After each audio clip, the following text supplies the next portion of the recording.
Global market में चीन और भारत के बीच सेमीकंडक्टर को लेकर गजब की टक्कर देखने को मिल रही और इस टक्कर में चीन को रोकने के लिए अमेरिका, यूरोप जैसे देश भारत का साथ दे रहे हैं। और ऐसे में बड़ी खबर ये है कि भारत का साथ देने अब मैदान में इजराइल भी कूद पड़ा है। इजराइल की टावर सेमीकंडक्टर ने भारत में $8 बिलियन की चिप बनाने का प्रस्ताव रखा। देखा जाए तो मशीन की जान कही जाने वाली सेमीकंडक्टर चिप को लेकर भारत तेजी से मार्केट बना रहा है। अब इसे ऐसे समझ लीजिए कि भारत सरकार ने सेमीकंडक्टर को लेकर दिसंबर 2021 में $10 बिलियन की योजना शुरू की। इसके अलावा अमेरिकी चिप मैन्युफैक्चरिंग माइक्रोन टेक्नोलॉजी ने पिछले साल जून में गुजरात में एक नई असेंबली और परीक्षण सुविधा स्थापित करने के लिए $825 मिलियन के निवेश का ऐलान किया था। सेमीकंडक्टर मैन्युफैक्चरिंग प्रधानमंत्री नरेंद्र मोदी का प्रमुख व्यावसायिक एजेंडा है। अब सेमीकंडक्टर को लेकर बड़ी खबर ये है कि इजराइल की टावर सेमीकंडक्टर ने भारत में $8 बिलियन की चिप बनाने का प्रस्ताव रखा है। टावर देश में 65 नैनोमीटर और 40 नैनोमीटर चिप्स मैन्युफैक्चर करना चाहता है। 2022 में इंटरनेशनल सेमीकंडक्टर कंसोर्टियम, जिसका टावर सेमीकंडक्टर एक हिस्सा है, उसने भारत की सेमीकंडक्टर योजना का हिस्सा बनने के लिए आवेदन किया था। हालांकि उस वक्त इंटेल ने टावर सेमीकंडक्टर का अधिग्रहण करने का प्रस्ताव रखा था।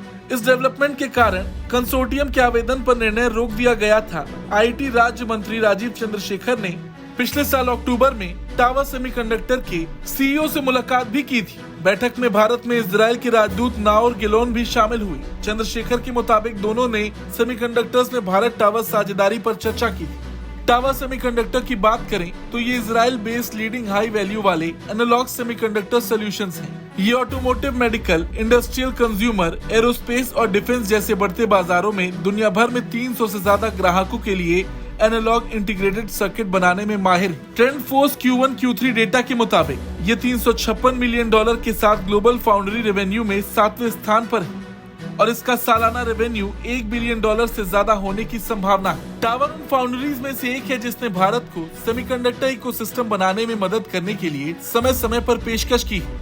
और अगर देखा जाए तो इजराइल की सेमीकंडक्टर प्लांट भारत में लगने से भारत की निर्भरता चीन और ताइवान जैसे देशों पर कम होगी और इसके साथ ही साथ रोजगार के मोर्चे पर भी ये एक अच्छा कदम है, क्योंकि इससे रोजगार भी पैदा होंगे। खैर, देखा जाए तो टावर सेमीकंडक्टर का $8 बिलियन का ये प्रस्ताव भारत के लिए बड़ी जीत है। चीन को इससे जरूर एक बड़ा झटका लगेगा। इस पूरी खबर पर आपका क्या कुछ कहना है, कमेंट करके जरूर बताएं। ब्यूरो रिपोर्ट, भारत तक।